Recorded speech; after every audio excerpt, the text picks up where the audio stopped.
I found my own missing persons poster in the forest. I need to tell you about the search party I joined last Saturday, because I think I'm not supposed to be here right now. I think I was supposed to disappear, and the only reason I'm still alive is because I ran when I should have stayed. My name is Marcus Webb. I'm 34 years old. I live in Ashland, Oregon. And according to a missing person poster I found nailed to a tree in Siskiyou National Forest, I've been missing since September 14th. Today is March 8th, 6 months later. It started as a normal volunteer search. A 7-year-old boy named Ethan Marsh had wandered away from his family's campsite Friday evening. By Saturday morning, they'd called in volunteers. I've done maybe a dozen of these searches over the years. I know the protocols. Stay in visual contact with your searchline partners. Mark your grid. Report anything unusual. We spread out in a line, about 20 of us, moving through dense forest about 2 miles from the campsite.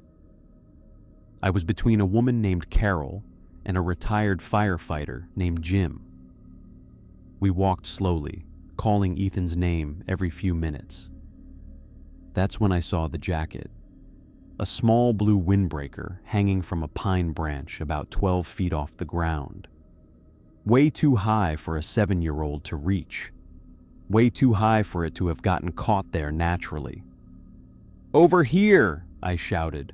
"I found something!" Carol and Jim converged on my position. We all stared up at that jacket, swaying slightly in the breeze. "How the hell did it get up there?" Jim muttered. Carol radioed it in while I took photos. The coordinates were marked. Search and rescue would collect it for analysis. "Keep moving," the coordinator radioed back. "Good find. Continue your grid pattern." We walked another 50 yards. That's when I saw the poster, nailed to a thick Douglas fir, weathered but still readable. A missing person poster, the kind you see on telephone poles and grocery store bulletin boards. But this one was for me. Missing, Marcus Webb. Last seen, September 14th, 2025. Age, 34. Height, 6 feet 1 inch. Last location, Siskiyou National Forest. Volunteer search party. And there was my face. My exact face. Not a photo I recognized, but definitely me. Wearing the same red jacket I was wearing right now.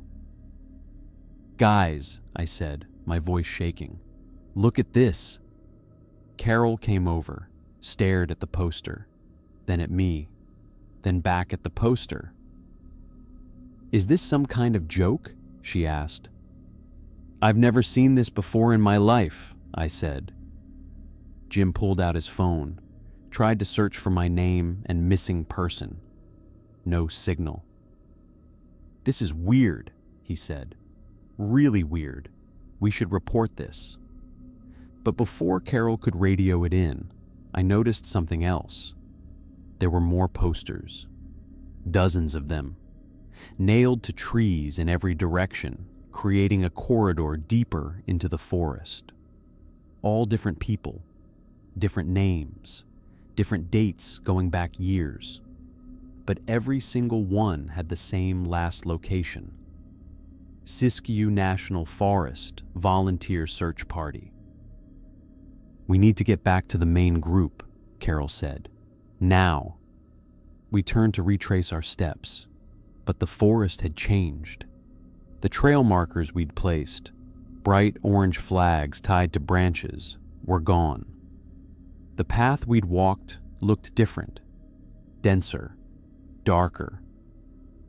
"Which way did we come from?" Jim asked. None of us could agree. That's when I heard it. A child's voice, distant and faint. "Help me, I'm cold."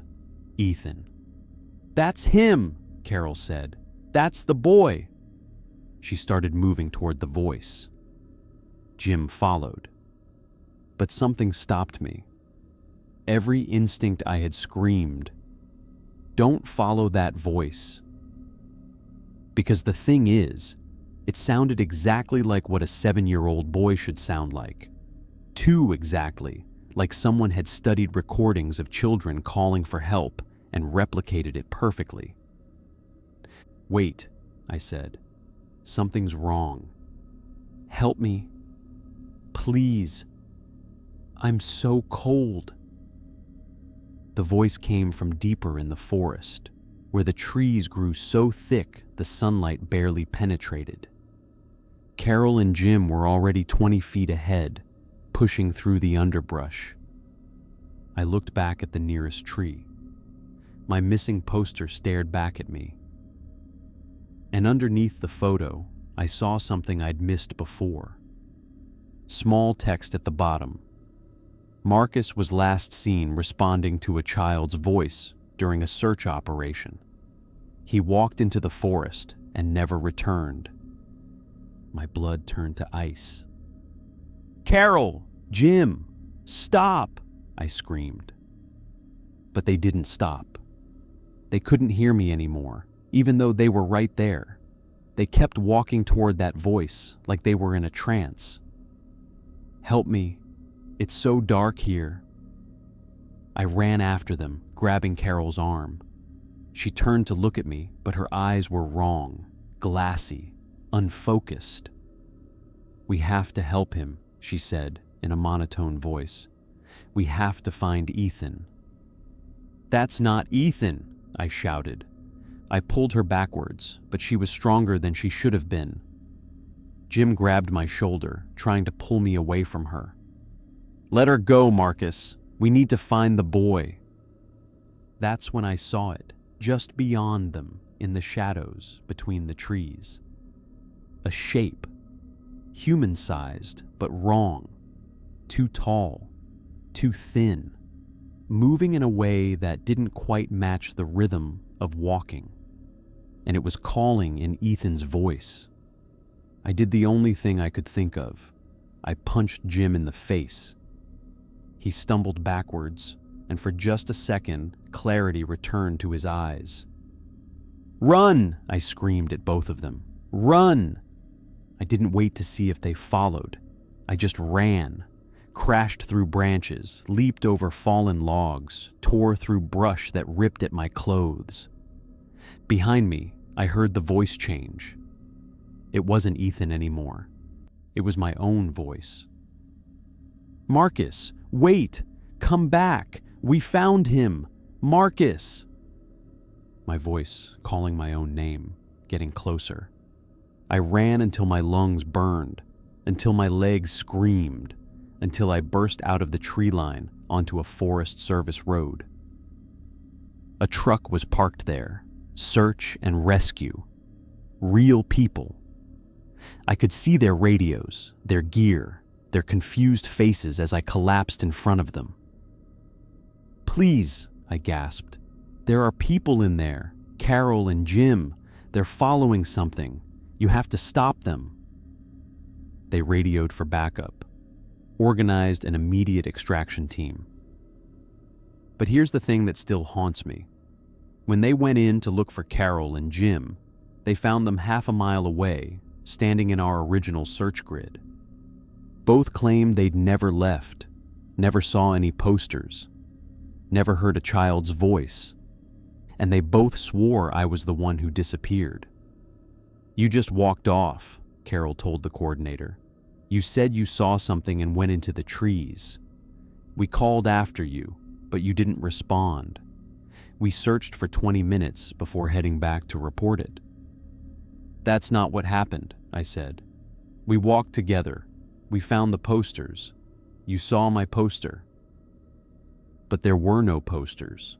The search team went back to those coordinates. Nothing, just trees. The only thing they found was Ethan's jacket, still hanging 12 feet up, and Ethan himself, 2 hours later, 3 miles in the opposite direction. Alive. Unharmed. He'd built himself a shelter and waited. I went home that night and did what anyone would do. I searched for myself online, and I found it. A missing person report, filed September 14th, 2025. My face, my name, Marcus Webb, missing during a volunteer search operation in Siskiyou National Forest. But that didn't make sense. September was 6 months ago.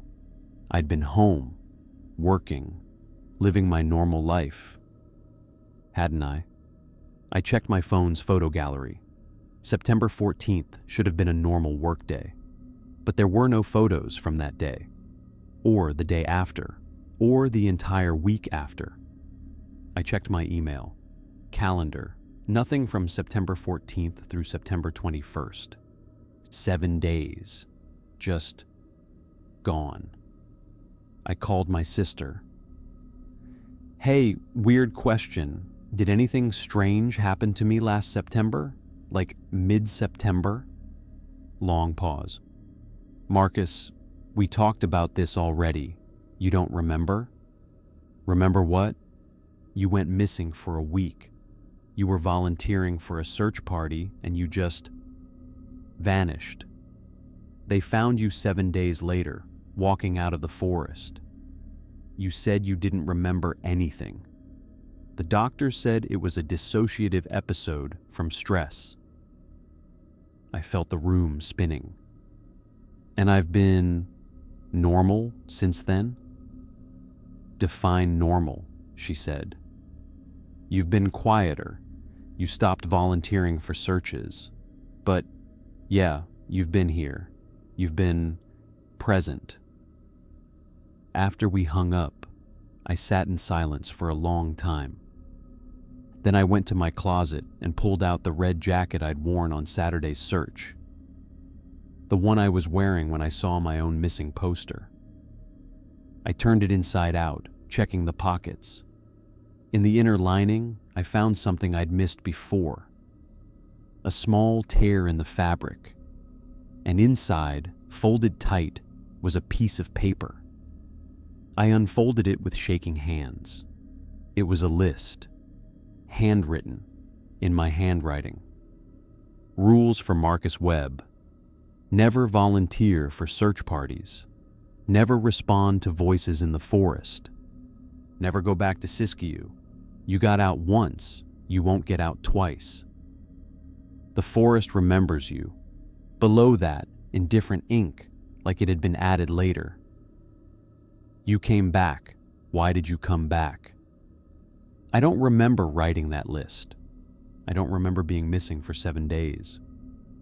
But I remember Saturday. I remember the posters. I remember Carol and Jim's empty eyes.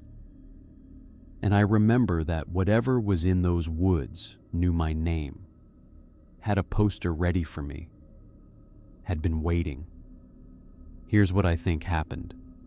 6 months ago, I disappeared into that forest. Something took me, kept me, and either I escaped or it let me go. But it left instructions, rules to keep me safe, rules I forgot. And when I went back last Saturday, when I volunteered for another search, it recognized me. It wanted to finish what it started. Ethan Marsh is home safe with his family. Carol and Jim don't remember anything strange.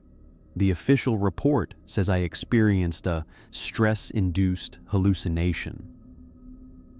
But I know the truth. There are places in the forest where people don't just get lost, they get taken, removed from reality. And sometimes, rarely, they come back.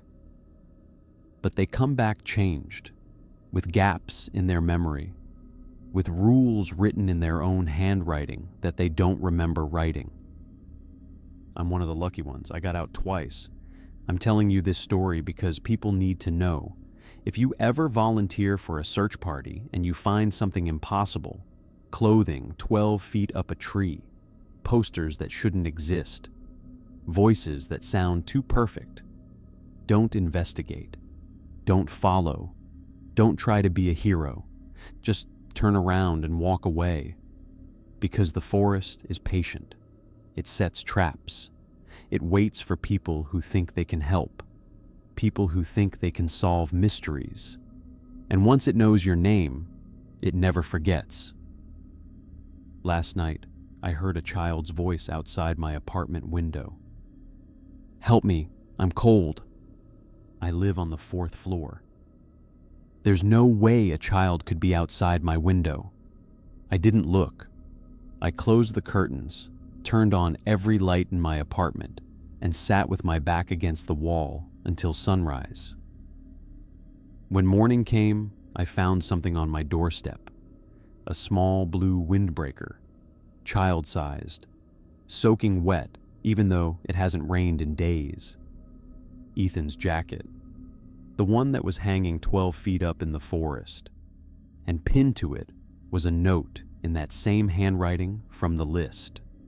My handwriting, but not my memory. "Third time's the charm, Marcus. We'll see you soon." I'm leaving Oregon today. I don't know where I'm going. Somewhere without forests. Somewhere urban. Somewhere the trees can't reach. My sister thinks I'm having a breakdown. Maybe I am, but I know what I saw.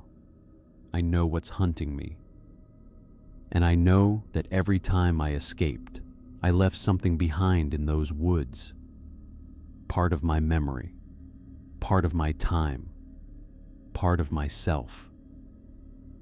The forest gave me back, but it kept the pieces it wanted. If you're listening to this and you've ever been part of a search party, check your memories. Really check them. Are there gaps? Days that feel fuzzy? Weeks you can't quite account for?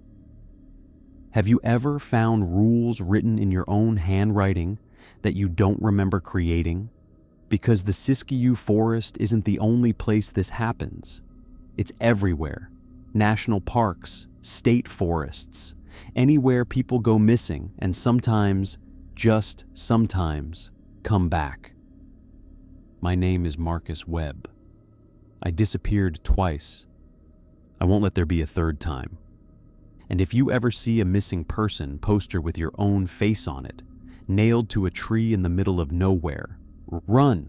Don't ask questions. Don't try to understand. Just run and never look back. Because the forest is very, very patient. And it always finishes what it starts. Thanks for watching. I hope you consider subscribing for weekly videos.